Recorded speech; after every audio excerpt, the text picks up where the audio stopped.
Moving on to our other big focus of the day, Europe remains in the firm grip of the coronavirus pandemic. Several countries in the region continue to report worrying trends. The World Health Organization has now warned that the continent's death toll could top 2.2 million this winter if the current trends continue.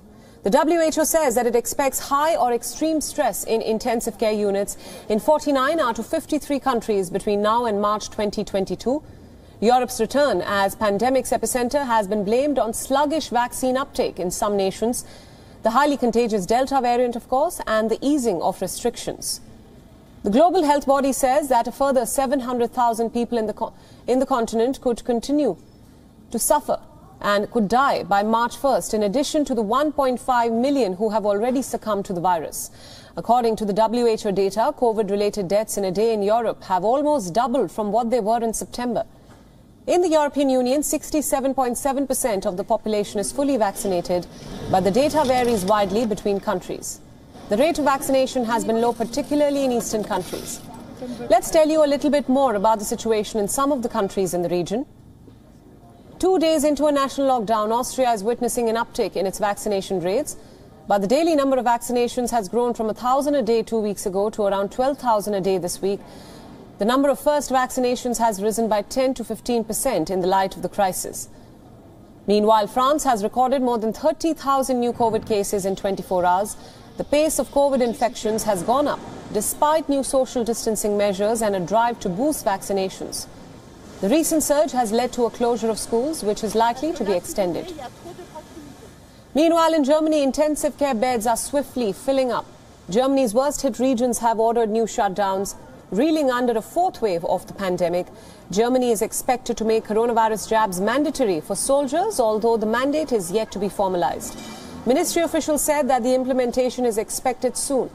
Germany is scrambling to counter soaring infection rates that are expected to rise further in the weeks ahead. The move comes as the army is preparing to deploy soldiers to help local authorities with vaccinations, tests and other efforts. The move would make German troops the first public servants to be obliged to be jabbed against the virus. For more on the coronavirus crisis in Europe, joining us now is Lucy Huff from Brussels for more on this story. Lucy, welcome to WION World is One. Now, the World Health Organization has sounded an alarm about the rising cases in Europe, saying that the continent's death toll could top 2.2 million this winter. Tell us more about the current situation in Europe. Well, unfortunately, the fourth and even in some cases the fifth wave in many European countries has now hit in earnest. Both Germany and France are two examples. They have warned that they are facing the full force of the virus, with case numbers spiralling. In the case of Germany, now in excess of 50,000 daily cases per day, which is setting new records for the pandemic. In France, again, case numbers soaring. Here in Belgium, we've had the reintroduction of new Covid-19 measures, such as a mandatory 4-day-a-week work-from-home week, but case numbers are still soaring, in excess of 15,000 in a country of 11 million people. Now, the focus at the moment is on tackling those groups who are still unvaccinated. As you said, the rates across Europe of vaccination are standing at 67%, but that does vary widely. Here in Belgium, for example, some 80% of the population is vaccinated, but case numbers are still soaring.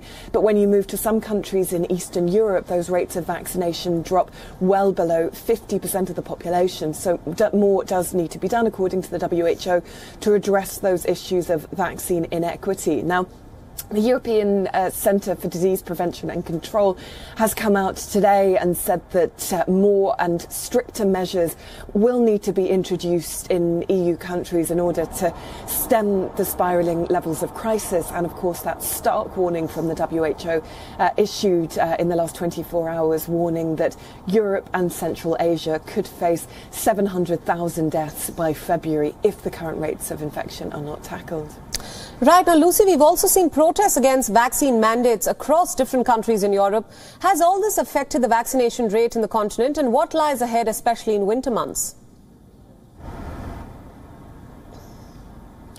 Well, there has been a huge uptick in the rates of vaccination in Austria, where that mandatory vaccination policy has been introduced. This was after a targeted lockdown was introduced for unvaccinated people in the population, but then a week later a full national lockdown was introduced. Germany has also indicated that it could be following Austria in introducing such a policy. But as you said, there has been huge resistance to this. There has been widespread demonstrations in Austria, in some German cities, as well as here in Belgium and in the neighbouring Netherlands, against such policies. Belgium, where I am, has ruled out introducing mandatory vaccinations, but other countries in Europe do look to be introducing that policy to tackle those stubborn levels of vaccine hesitancy, which are in German-speaking countries more prevalent.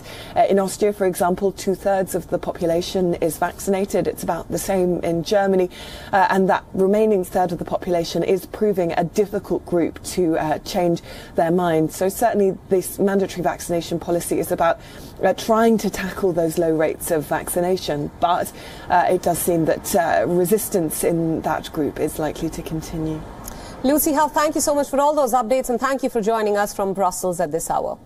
WION World is now available in your country. Download the app now and get all the news updates on the move.